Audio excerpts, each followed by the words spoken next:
Hi, my name's Shiloh. They said it was just a small ask, a little gift from the trust my grandfather left me. But somehow, that gift became an expectation, then a demand. And when I didn't give in, they erased me. From the speeches, from the photos, even from the guest list. They called it family unity. But what do you call it when your parents sign off on forged documents and your sister gives your money to her fiancé before the wedding even starts? What would you do if your silence was the only thing keeping their version of the truth alive? Would you stay quiet or finally press play? It started with a laugh. A soft one, the kind that floats over roasted chicken and red wine. The kind you're expected to join in on whether or not the joke is at your expense. I laughed too. Not because it was funny, but because I've learned over the years that silence, in this house, often sounds like rebellion. And tonight, of all nights, I wasn't ready to be the rebel. Marjorie sat across from me, all teeth and pearls, fingers laced delicately over her fiancé's hand. Eldon, always sharp in appearance but dull behind the eyes, grinned like he'd just won a prize. And maybe he had. After all, he was marrying the favorite, the golden child, the one they never questioned, never challenged. Dinner was at my parents' place, Asheville, warm evening, the kind of North Carolina spring that makes the air feel forgiving. But nothing about this dinner was easy. So, Marjorie dragged the word out, swirling her wine. You're not using it, right? I mean, it's just sitting there. I didn't answer right away. I knew what she meant. We all did. She kept going. The trust, I mean. Grandpa's gift. Just a little bit. For the wedding. Not the whole thing. The room was silent for a half-beat too long, before Dolores, our mother, jumped in. Marjorie didn't mean anything by it, honey. Just thinking aloud, that's all. I smiled. Small. The kind of smile that says, I'm not angry, but I'm not agreeing either. Lowell, my father, cleared his throat. It'd be a nice gesture, for family. That word again. Family. Like it was a shield they could all hide behind while nudging me to hand over the only thing Grandpa ever left just for me. The money wasn't life-changing, not by most people's standards, but it was mine. Mine because I earned his respect when no one else did. When everyone else was too busy or too tired, I was the one reading to him in that hospital bed, spoon-feeding him when his hands couldn't hold a cup. But to them, it was just there, just waiting to be reallocated. Eldon chimed in, smiling as if the whole thing were casual. We wouldn't even need much, just a portion. Think of it like a blessing. I chewed slower, set my fork down, and took a sip of water to cool the flame crawling up my neck. No one outright asked me. That's how they do things. They imply, nudge, create the atmosphere, then look surprised when you don't pick up on their hints. After dessert, apple pie I baked because no one else thought to bring anything, I stayed a little longer, helped clear the plates, laughed when someone made a half-hearted joke about Eldon needing a prenup, hugged everyone goodbye, but something inside me had already shifted. A few days later, I got the rehearsal dinner itinerary in the mail. A pretty little envelope with embossed calligraphy and floral trim. I opened it slowly, not sure why my gut had tightened the moment I saw my name. Except, it wasn't my name. Shayla was assigned to a table labeled Volunteer Coordination and Event Staff. No +1, no dietary notes, no seating near family. Marjorie's old college roommates were seated near the stage. Even our second cousin's toddler had a better spot. I read the card 3 times.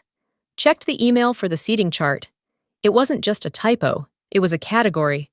When people can't say what they mean, they spell it instead. I thought back to that dinner. How they laughed, how they looked at each other when I hesitated. It hadn't been a conversation. It had been a transaction in progress, and I'd failed to sign on the dotted line. I sat on the edge of my bed that night, the card still in my hand. The air was still and silent, broken only by the soft creak of the floor under my foot as I stood. In my car, I pulled out the old leather-bound notebook I kept in the glove box. the one I used when my head was too loud to sleep. I flipped to the first clean page and wrote one sentence. Timeline of requests. They thought I'd forget, that I'd let it go. But not this time. I didn't plan to show up that Sunday, but when Mom left me a voicemail saying it was just a little brunch to go over last-minute wedding things, I knew better than to ignore it. If you skip one event, suddenly you're the selfish one, the ungrateful one, the one who always makes things harder than they have to be. So I went. The sun hadn't even fully warmed the porch steps when I pulled into their driveway. Fresh tulips lined the walkway, like everything was blooming right on schedule. Except me. I stood there for a moment outside the front door, listening to the muffled sound of clinking glasses and soft jazz spilling through the windows. Inside, the smell of citrus and maple syrup hit me like a wave of artificial sweetness. The table was a Pinterest dream. White cloth, pastel florals, handwritten place cards. Marjorie sat in her usual spot, already radiant before noon. Eldon looked bored but polished. Dad had his polite smile on. And Mom floated between seats, topping off mimosa glasses like a hostess in a Southern magazine spread. "Shiloh, there you are," she said with a tone that made it sound like I was 10 minutes late, even though I wasn't. "We were just saying how lovely this weather is for a garden ceremony." I smiled. Neutral. I took the only empty seat, next to the staircase, behind the decorative hydrangea that blocked half the table. Nobody asked how I was. Instead, Marjorie launched right in, eyes wide with that sugar-coated concern she wore so well. "So, I was thinking," she said, spooning fruit onto her plate like it was just a normal Sunday thought. "The trust. It's not like you can really touch it yet, right? Not unless it's for something important. And, well, a wedding is important." I didn't flinch. Just buttered my toast slowly. She went on. "I mean, it's not the whole thing. Just a little help. Eldon and I are trying to make this day magical for everyone, for the family." Dad chimed in without looking at me. "If I had what you have, and my sister was getting married, I'd do the right thing." Mom added gently, "Sweetheart, no one's pressuring you. But this is a once-in-a-lifetime moment for your sister. Would it really hurt to help?" That word again. Help. As if I hadn't spent most of my 20s helping this family in ways no one remembered. The pressure didn't come from what they said. It came from how they said it. Everyone speaking softly, smiling, lowering their voices like I was the one overreacting just by breathing heavier than normal. I folded my napkin into my lap. My fingers dug into the fabric. I didn't speak, not yet. Because if I did, it wouldn't come out peaceful. They shifted the conversation, but the air was still thick with what hadn't been said. I noticed how Marjorie leaned into Eldon like he was the safest place in the room. How Dad avoided my eyes. How Mom refilled my orange juice, even though I hadn't taken a sip. Eventually, as we were finishing the last bites of quiche, Eldon leaned toward me. His voice was low, controlled. "We could have just asked for a loan, you know," he said, "but I guess we hoped you'd step up." I turned my head and met his eyes. There was nothing warm in mine. "You hoped I'd break quietly," I said, voice steady. "Sorry to disappoint." Then I stood up. Not in a scene-making way, just enough to draw their attention as I tucked in my chair and walked out through the front door without another word. No one followed. Back at home, I moved through the kitchen in silence, set my keys on the counter, poured a glass of water, and let it sit there untouched. Then I powered up my laptop. The screen glowed soft against the dim afternoon light. I created a folder on my desktop, named it Inheritance Pressure, Docs.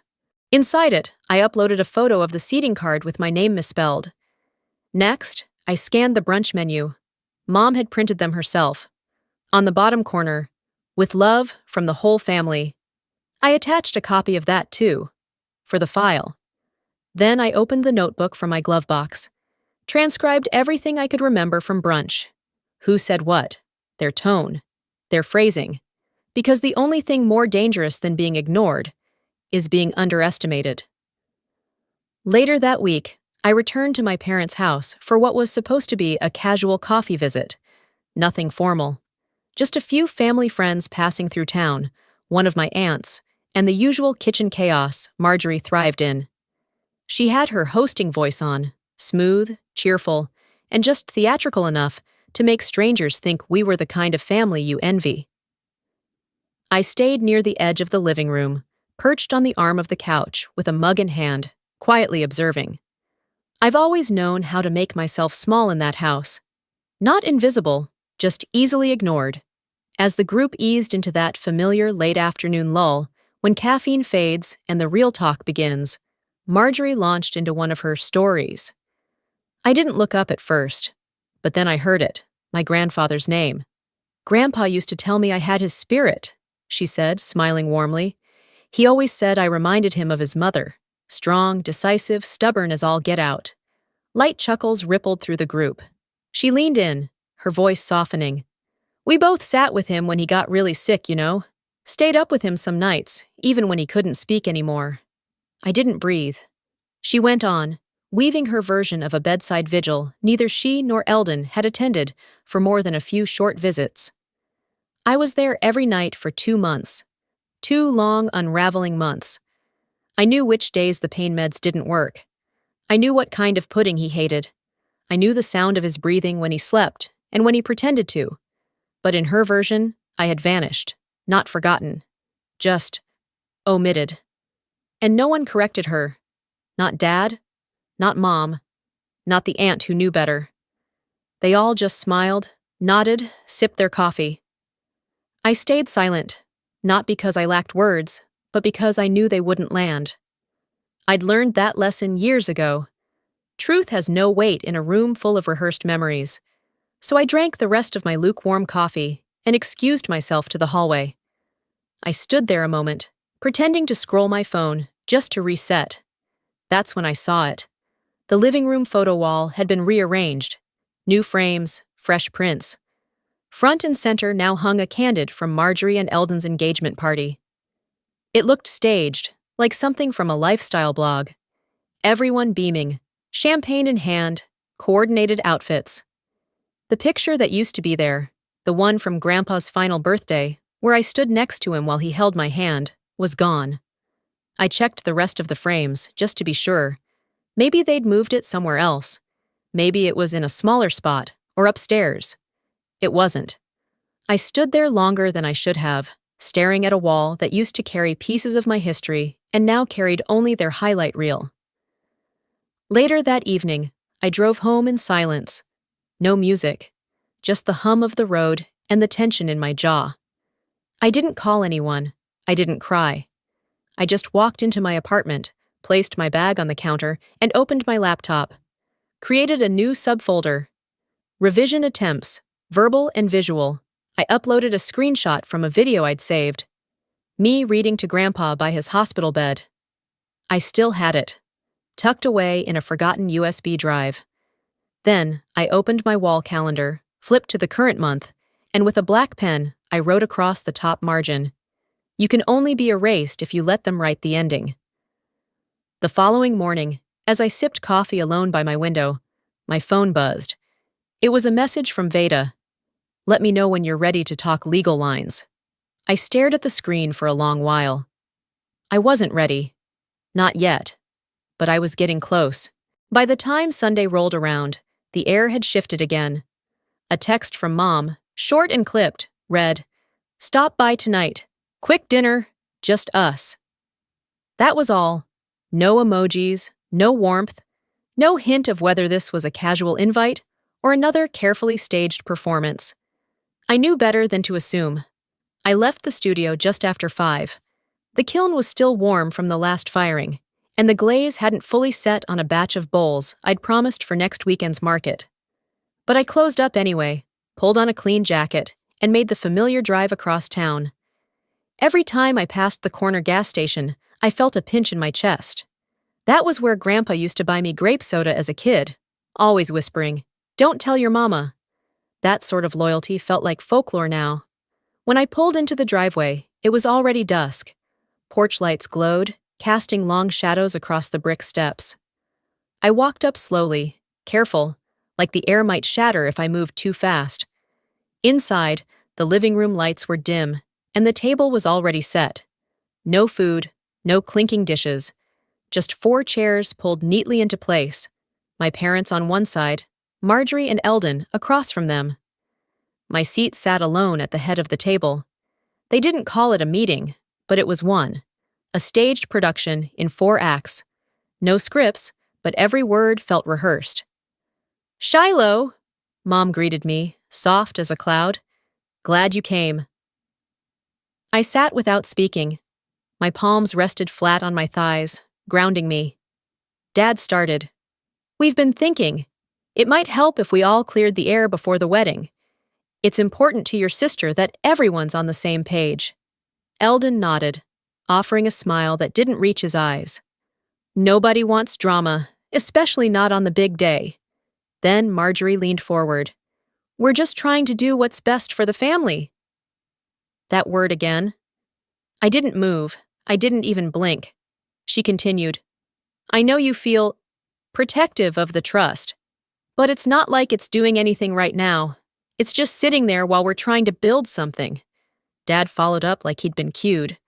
"If it were me in your shoes, I'd want to see my sister happy. This could really help set them up." And finally, Mom landed the finishing blow. "You've always been the steady one, the thoughtful one. This bitterness, it doesn't look good on you, sweetheart." Ah, there it was.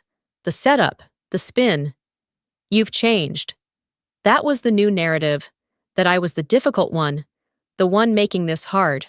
Not them, not the pressure, not the slow erosion of boundaries.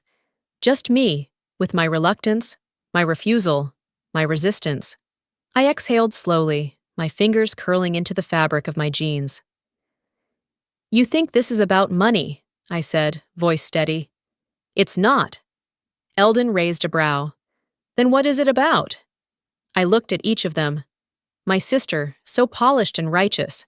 My parents, clinging to comfort. Eldon, smug in his calculated distance. "This isn't a request," I said.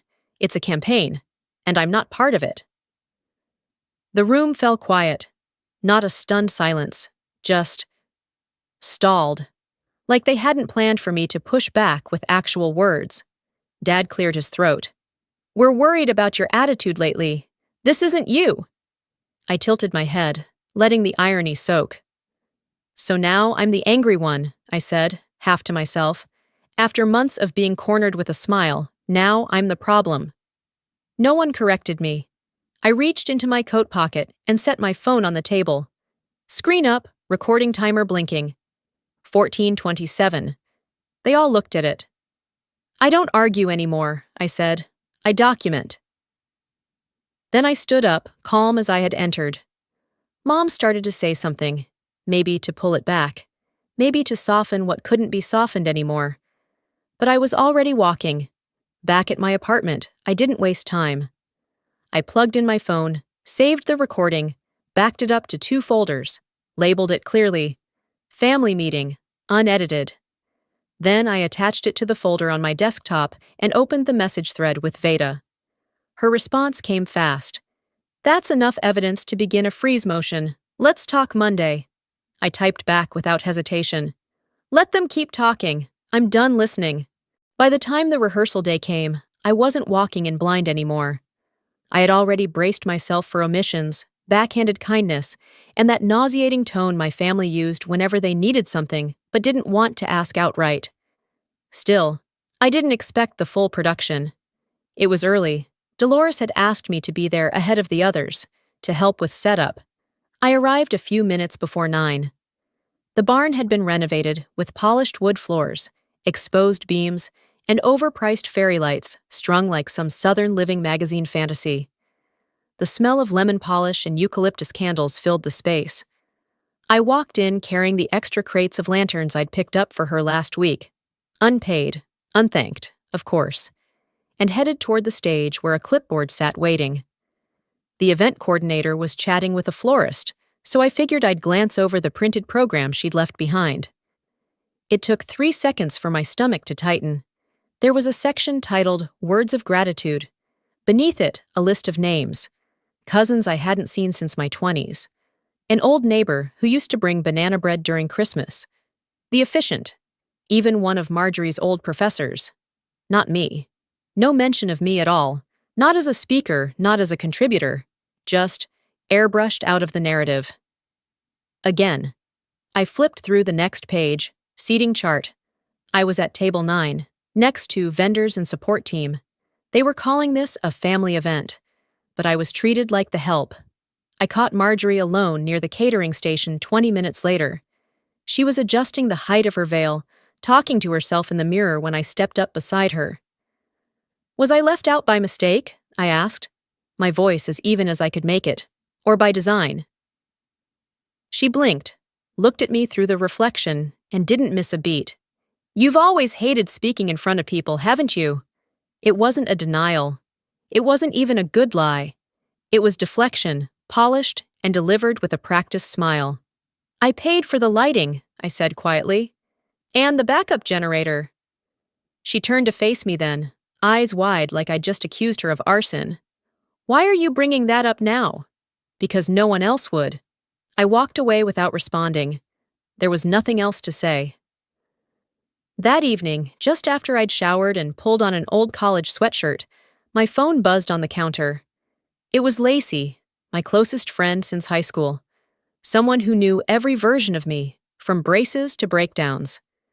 Hey, her message began. Wanted to give you a heads up. Marjorie reached out. She asked if I could talk to you, said she's worried you're isolating and that she's really overwhelmed. Hope that's okay. There it was. Not just exclusion, replacement. They didn't want me to speak, but they wanted someone else to speak for me. Someone more palatable. Someone less likely to say no. I stared at the screen and let the message sit for several minutes before replying. Not okay, please don't let her use you like that. Lacey answered almost immediately. Didn't think it felt right. Just wanted to be transparent. I thanked her, tucked the phone aside, and turned back to my laptop. Then I wrote a short message to Marjorie. If you have something to say to me, say it yourself. Leave my friends out of it. I copied the same to Dolores for good measure. I knew they had a pattern. When I went quiet, they whispered behind my back. When I spoke up, they pretended I was unstable. 10 minutes later, I emailed the event coordinator with one clear instruction.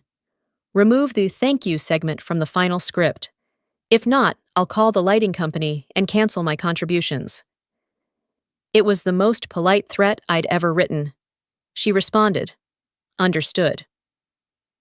That night, I went into my bedroom, opened the drawer in my nightstand, and pulled out a small USB drive I hadn't touched in years. On it was a video Grandpa had recorded for me on my 23rd birthday. Just 30 seconds long. Him, sitting on the porch in his Sunday shirt, saying what he always said when things got hard.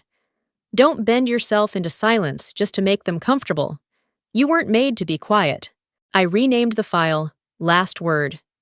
Then I saved a copy to a second drive and placed it inside a small padded envelope. Back on my laptop, I opened the legal folder and saw Veda's message waiting. I can escalate the freeze next week, but I need your full go-ahead. I didn't hesitate this time. Do it, I typed back. They thought leaving me out would keep me soft. They were still dealing with the version of me who apologized just for having boundaries.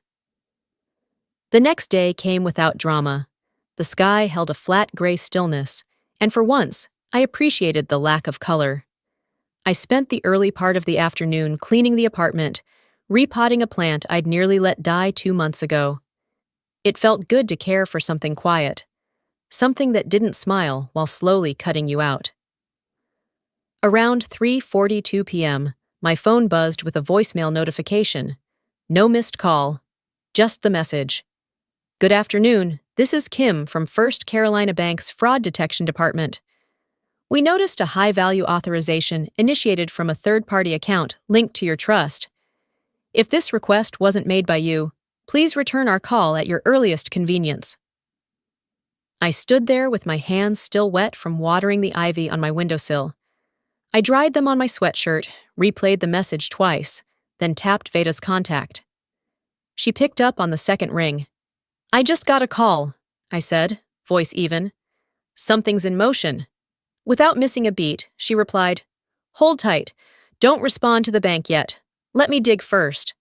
I opened my laptop, pulled up the document folder, and added the timestamp and message transcript. It wasn't about being paranoid anymore. It was about being ready. Less than 40 minutes later, my phone rang again. "Veda. They submitted a forged power of attorney," she said. "Scanned signature, poorly done. But the names attached?" She paused.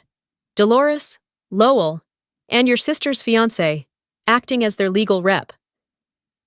I swallowed hard, not out of shock, out of certainty.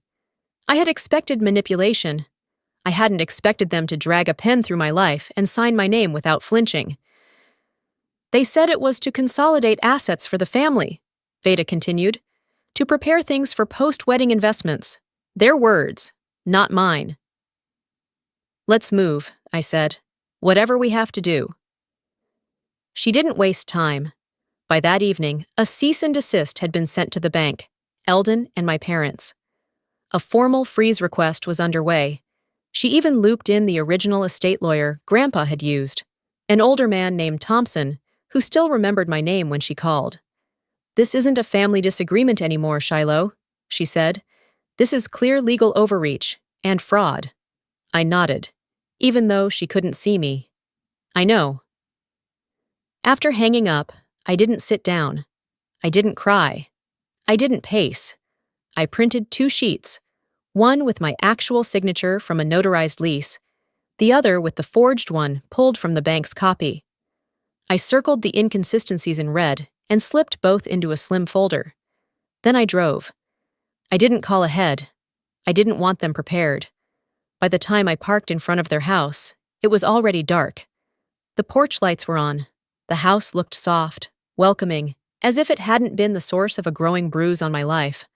Lowell answered the door. "Shiloh," he said, clearly surprised. "We weren't expecting—" "I won't be long." He stepped aside. Dolores sat in the living room, flipping through a bridal magazine. She didn't look up. I stood in the doorway and opened the folder. "This is your last warning," I said. "This," I held up the page with the forgery, "is a felony. I don't care how much you think you're owed, or what you think Grandpa would have wanted. He left that trust to me. Period." Dolores glanced over, but said nothing.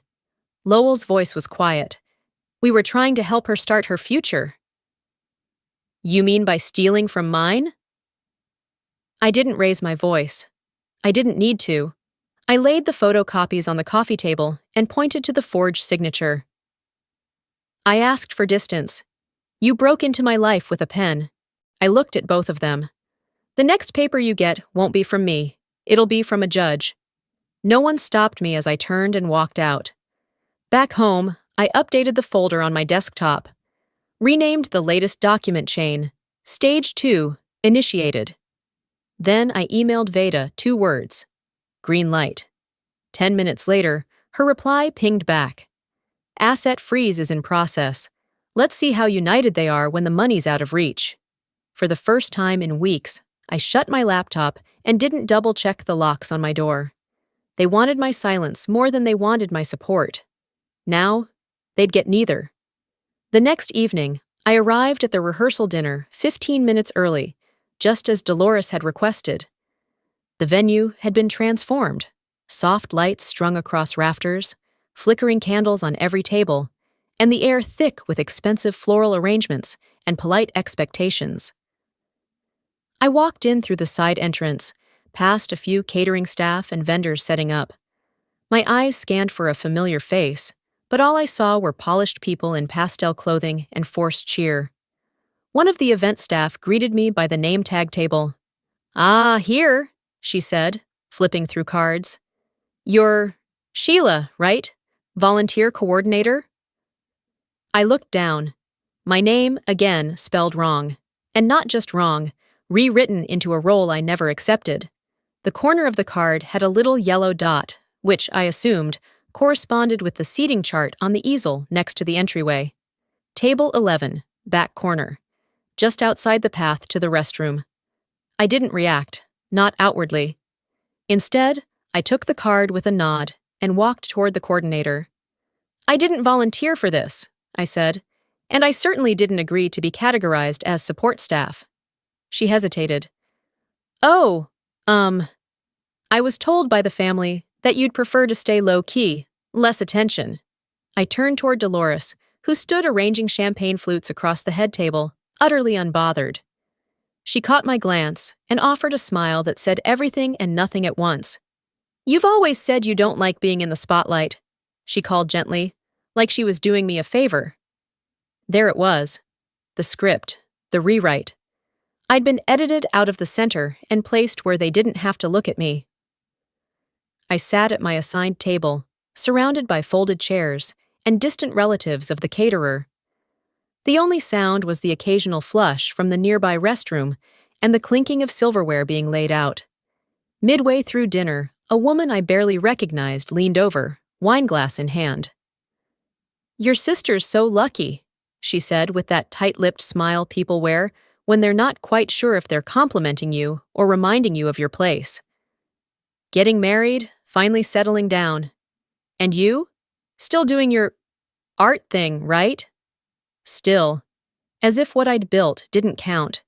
As if not attaching myself to a man meant I was floating untethered, while Marjorie's diamond ring somehow anchored her to virtue. I nodded, sipped my water, and didn't offer anything back.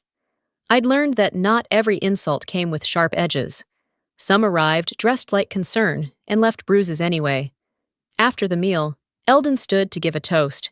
He tapped his glass with his fork and began.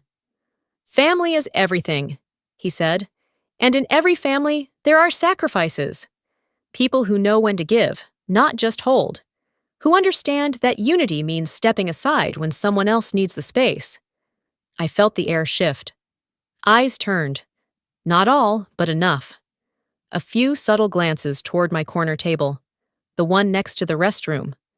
I stood up before he finished, walked out through the kitchen, past the dishwashers, and into the cool night air. There was no anger anymore, just a cold clarity. This wasn't my event. It never had been. I was here because they needed a witness, not a participant. By the time I got home, the sky had darkened and my phone had 2 missed calls from unknown numbers. I ignored them. I sat on the edge of my bed, slipped off my shoes, and pulled out the USB drive labeled Last Word. I'd kept it safe for years. Now it was ready. I called the technician at the venue. He answered with a casual, "Hey, yeah? Can I make a last-minute addition to the AV loop?" I asked. "Sure," he said, slightly confused, "as long as I get it tonight." I attached the file and sent it. No note, no context. It would play when they least expected it. Just 30 seconds. Grandpa's voice, his words, his eyes locked into the camera, saying exactly what needed to be said. Back in my room, I changed into a sweatshirt, closed my laptop, and glanced at my phone once more. A message from Veda lit up the screen.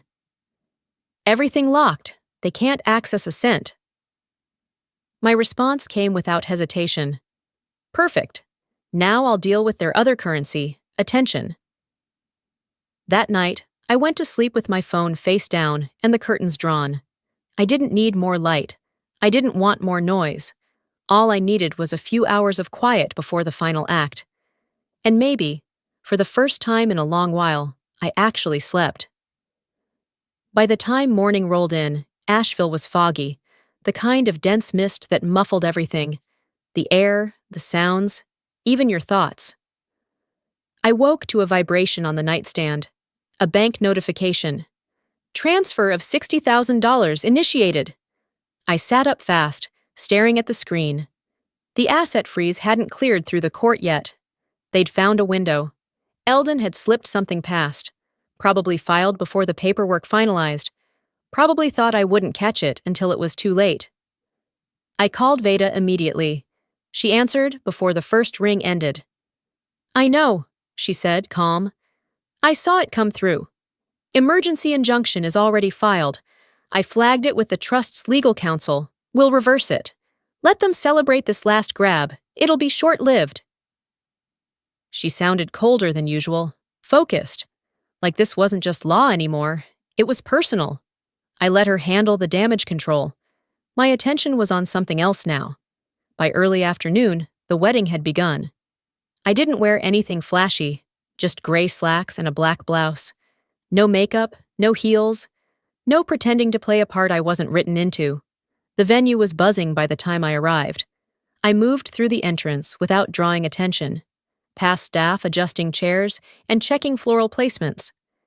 The AV technician spotted me and gave a small thumbs up. Cued.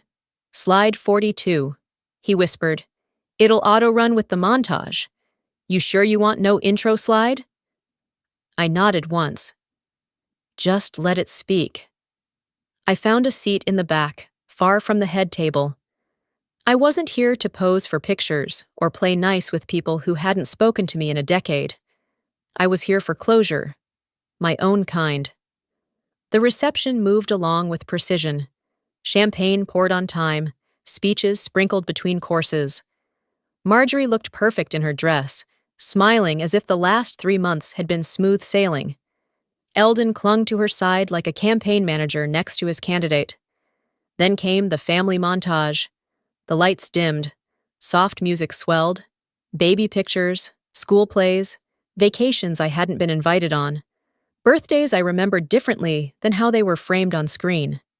Slide 39, then 40, then Grandpa. Not the man they painted in their stories, but him, frail, clear-eyed, seated on the edge of his hospital bed in that striped cotton robe. He looked straight into the camera. If you're watching this, he began, someone's tried to take what I left for Shiloh. I want to be clear. This gift, this trust, was hers. Because she was there when it mattered. Because she never asked for anything. He paused. Don't let them rewrite the truth. It was always hers. The screen faded to black. No applause, no laughter, just silence. Dense, crushing. I didn't smile. I didn't look around. I stood up, heels clicking softly against the hardwood floor. I walked straight out through the side door. Dolores called after me faintly, but I didn't turn. Lowell mumbled something I couldn't hear over the hush. Eldon followed me out into the night air. That wasn't necessary, he snapped, voice sharp. You humiliated her. I turned to face him. Calm. Cold. She earned it. I just pressed play. Back at my apartment, I changed into something soft and clean. I didn't bother hanging my clothes. I didn't text anyone. Instead, I wrote one last message to the estate attorney Grandpa had trusted most. Subject line, full asset protection. No family access. Body, make it final. No anger, no flourish, just the line I'd drawn. Then I opened the family group chat, scrolled through the years of photos, jokes, passive-aggressive recipes, and holiday plans, and deleted it. Blocked Eldon. Saved the video to a secondary drive. Labeled it, proof, not for revenge, but for clarity. And just like that, it was over. I didn't destroy their wedding. I simply refused to perform in it. 2 weeks passed. The silence was the first thing I noticed. No photos on social media. No wedding videos posted. No hashtags in celebration. Marjorie and Eldon, the couple who documented every brunch and boutique candle, suddenly fell off the grid. I wasn't surprised. Reputation, for them, had always been a carefully edited storyline. When the narrative cracked, so did their need for an audience. Word traveled through the extended family like smoke. Visible, but no one dared admit they smelled it. Cousin Dana mentioned at Sunday church that something awkward had happened at the reception. Aunt Lillian whispered to a neighbor that Marjorie had been sabotaged by someone jealous. No one mentioned me directly, but I knew, the kind of knowing that doesn't need confirmation. I kept to myself, didn't respond to voicemails, let emails go unread. I didn't block anyone else, but I stopped offering answers. Let them sit with the questions they never asked out loud. That Friday, a courier arrived at my parents' house with a sealed manila envelope. It was thick, heavy with intention. Inside, they found 3 things. The first, a certified printout from the trust's legal custodian, clearly detailing the irrevocable freeze and final reassignment. My name. No co-signers, no exceptions. The second, a personal check for exactly $1, made out to Marjorie. And the third, a note, handwritten in black ink on plain white stationery. This is the last time anything with my name goes toward your happiness. Dolores didn't read it out loud. Lowell didn't comment. Marjorie, according to what I later heard from a mutual friend, tore the check in half immediately, but didn't throw away the envelope. I imagined it sitting in a drawer now. Stiff paper, sharp corners, something that wouldn't let her forget. Meanwhile, I cleaned out my apartment. Not for a move, but for a reset. I boxed up old studio supplies I hadn't used since last winter, organized shelves, deleted files I no longer needed, reclaimed space. That weekend, I walked by Grandpa's old bakery. The sign had been taken down years ago, replaced by a cafe that never seemed to last longer than a season. But the building remained, quiet and sun-washed, with the same tile floor we used to mop together when I was 12. I pushed the door open. The new owner, a young guy named Jordan, greeted me from behind the counter. "I'm just looking," I said, stepping into the space like it still belonged to me.